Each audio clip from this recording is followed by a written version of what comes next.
So ito tayo sa, or kung tawagan nila to ay Orchard. Ito yung version ng Hamad International Airport na parang let's say na ginaya nila sa Singapore, yung kanilang jewel. Ito yung meron siyang garden. Ayan, kung makikita nyo yung aking background. Guys, mainit dito pagka midday. Kasi itong glass parang tumatagos yung kanyang nagpe-penetrate yung sunlight. Pero although maganda siya kasi syempre natural yung dating. Sabi nga ni Mrs. Ano sabi mo? Kala mo ano? Akala ko plastic yung mga bulaklak. Totoo pala. May banana leaf pa. Kasi kanina umalis siya, nagpicture siya dun sa taas. Ayun, kung makita nyo guys, pwede kang umakyat doon. Tapos pwede kang magpicture doon. Hindi na ako umakyat kasi last time nakapunta na ako doon nung isang biyahe ko na solo. Nagpunta na ako doon, so hindi ko na Okay? Or you want to see guys? Siguro pakita ko sa inyo. So ito. Akit tayo sa taas. Pakita ko sa inyo.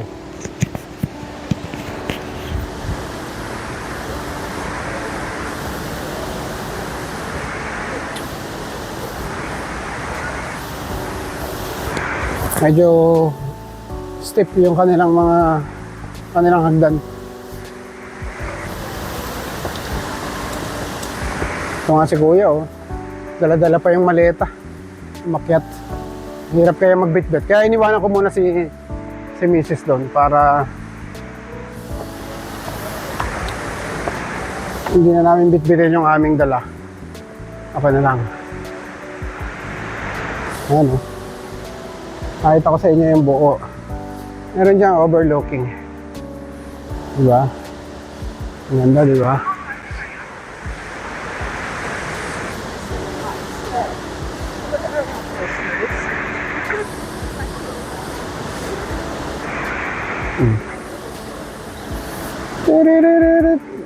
Diba?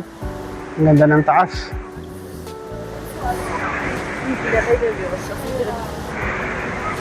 Pakita ko sa inyo yung buo. Okay.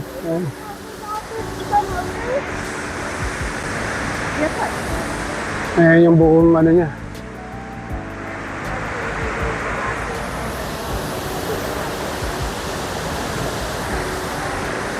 Okay. Mababa na tayo. Kasi walang kasama dun si wifey. Kanina nga pala, nung nasa bahay, saka yung travel, hindi na kami nakapag-vlog. Excuse me. Actually, I'm the best at Dahil, dami namin bitbit.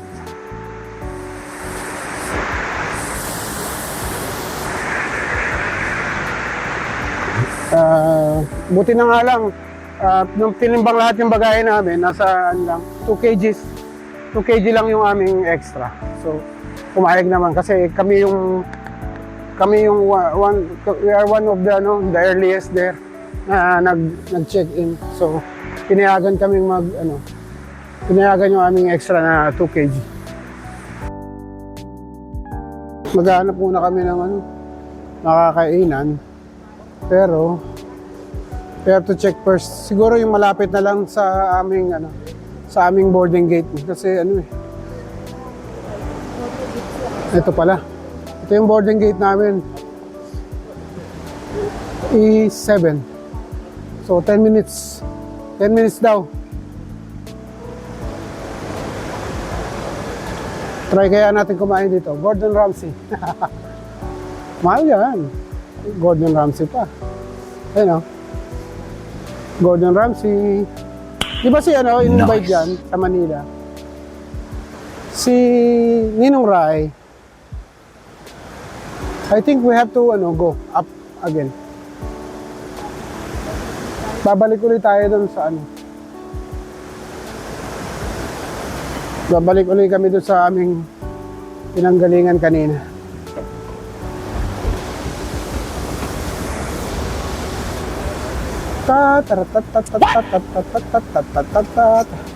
How's my hair?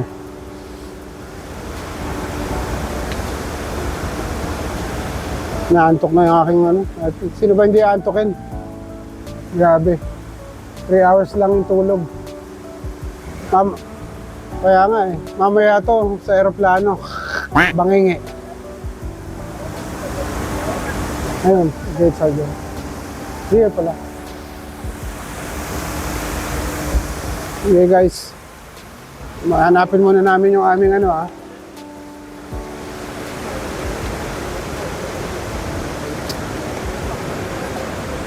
My brother, e-gates are this way, huh? Thank you. Malapit dito. Siguro, anong breakfast natin? Coffee? Ha? Okay. I'll wait for you. Ito, parang meron. Meron ba? Okay.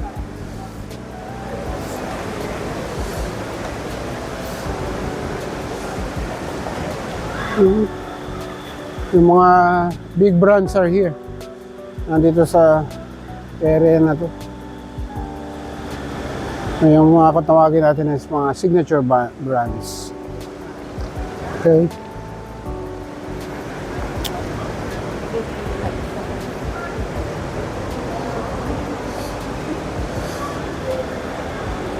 Look oh, guys.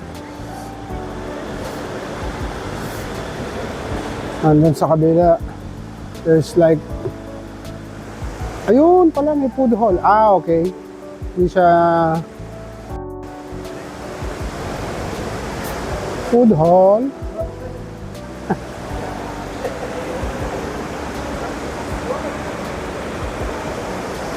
Hindi ka nasama sa vlog.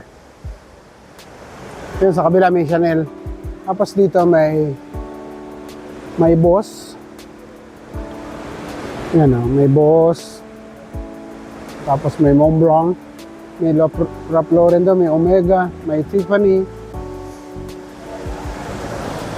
Kanina pa may nakita yun, may Fendi, may Gucci, may Burberry, may Bulgari. Lahat ng mga big brands ay nandito. Nice. Kaya, I have no doubt, isa sa pinaka best na airport ang Hamad International Airport.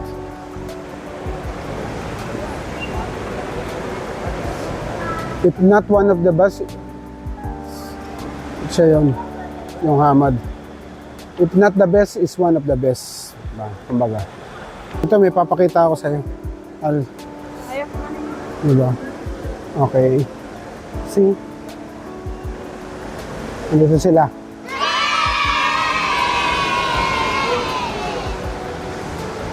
Hindi nagugutom. Mamaya na lang kami kakain sa loob ng ano. Para alam niyo naman, pag nasa airport, pricey. Pricey lahat ng bahay. Ultimo mga chips. Yung chips na sa labas, 16 real. Dito mga 51. Grabe. So, ano muna. Huwag muna tayong kumain. Total sa airport naman, sa flight naman, may pagkain naman. Siya magsiserve na ng breakfast. Ito na yung aming coffee. Ito pala ang sinasabi mong chips. Magkano yan? 7 reals? Coffee namin is ako ang in-order ko. Matcha latte. Ito pala sa last call. Sa last call kami. Last call for coffee. Ganda yung terminal na to. Kasi parang ito exclusive lang for Qatar Airways. Kaya maganda siya. Ano sa isna? 6 o'clock. Sit hot, my darling. Hindi na siya mainit.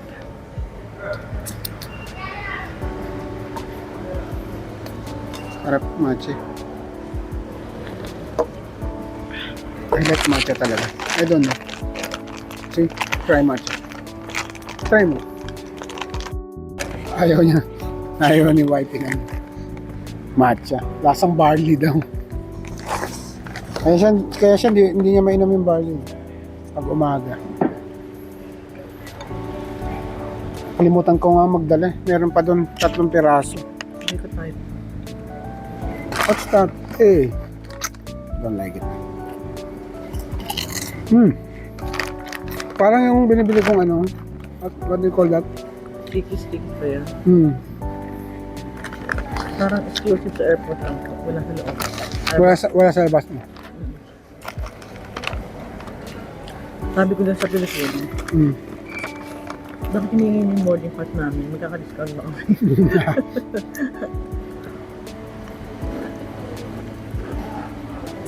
Ano yun? Mandatory. Mandatory.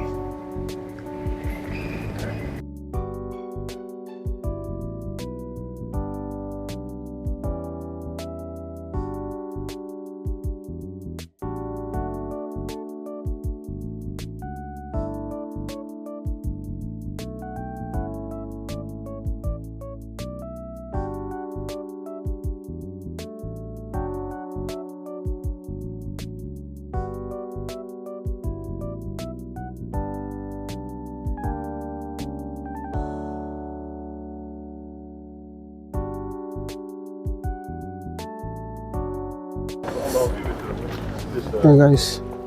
What happened here? What happened here? Punta na kami sa aming gate, boarding gate. According to our boarding pass is boarding gate namin is E7. Saan tayo? E2. Doon pa sa dulo yata. I think. Sa dulo pa. How cute.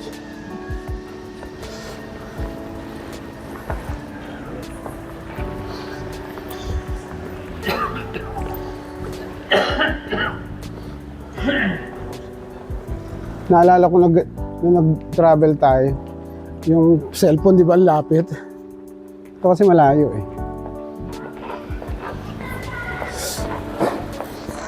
Kaya mo na? Ako na. Okay. Ganda ng ilaw dito. Malaki ng mukha. Malaki pa rin talaga yung mukha ko.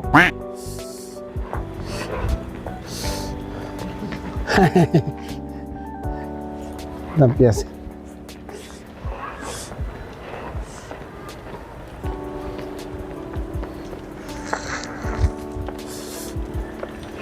Kaya importante talaga when you travel, kailangan komportable yung damit na isusuot, yung sapatos na isusuot. Yun ang number 1 tip sa mga magta-travel. Importante talaga. Okay. Oo, naka-sinelas lang. Because I find it wala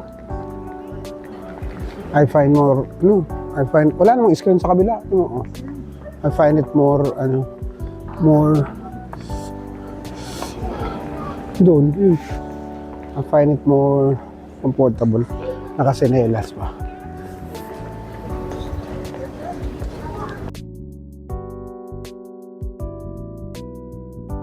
Okay guys, dito na kami sa aming boarding gate. Doon yung E7. Gate number E7. So, kasilaw. Nanto ka na my darling. At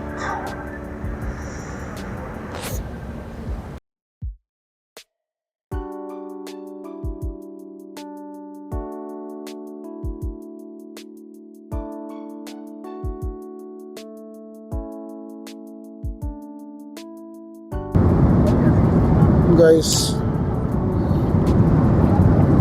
breakfast. Ito yung breakfast namin.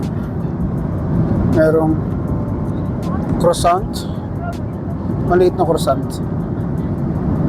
At saka ano ba itong kasama nito? I think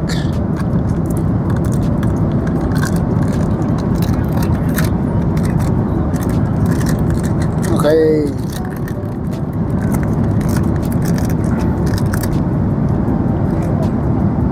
Omelette and sausage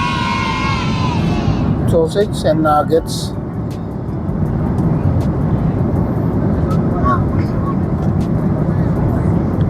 Yan yung ating breakfast.